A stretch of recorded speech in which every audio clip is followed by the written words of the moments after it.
Motte de Montjalus. La motte est mentionnée dès le XIe siècle. Elle fait partie du système défensif établi dans le Saunois par Robert de Bellême contre les comtés du Maine.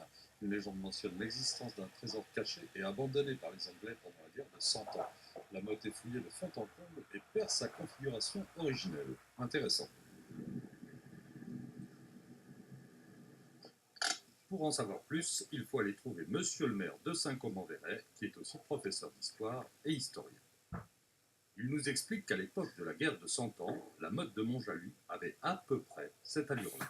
La configuration du site ressemblait effectivement à ceci, puisque la motte a été utilisée donc entre le XIe et le XIIe siècle. Ce qui veut dire que pendant la guerre de Cent Ans, elle n'a pas servi, ou alors est-ce qu'elle a été utile? Elle a servi visiblement pendant la guerre de Cent Ans, mais pas nécessairement comme on en avait une utilité dès le XIe siècle. Donc c'était un lieu où on stationnait très certainement des troupes pour surveiller les alentours, mais on n'est pas certain qu'il y avait toujours la tour.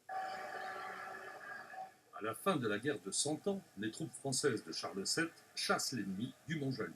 C'est juste avant de partir se réfugier à Calais que le seigneur anglais, peut-être le comte de Warwick, enterre son trésor, trop lourd à transporter dans la débâcle.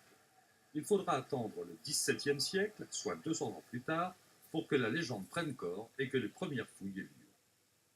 Les fouilles du Mont-Jalus commencent au début du XVIIe, après la soi-disant découverte d'une plaque de cuivre dans la tour de Londres, mentionnant l'existence de ce trésor. Et donc à ce moment-là, Louis XIII, roi de France, décide d'envoyer un régiment d'infanterie pour commencer les premières fouilles. La fameuse plaque de cuivre va exciter beaucoup de curiosité.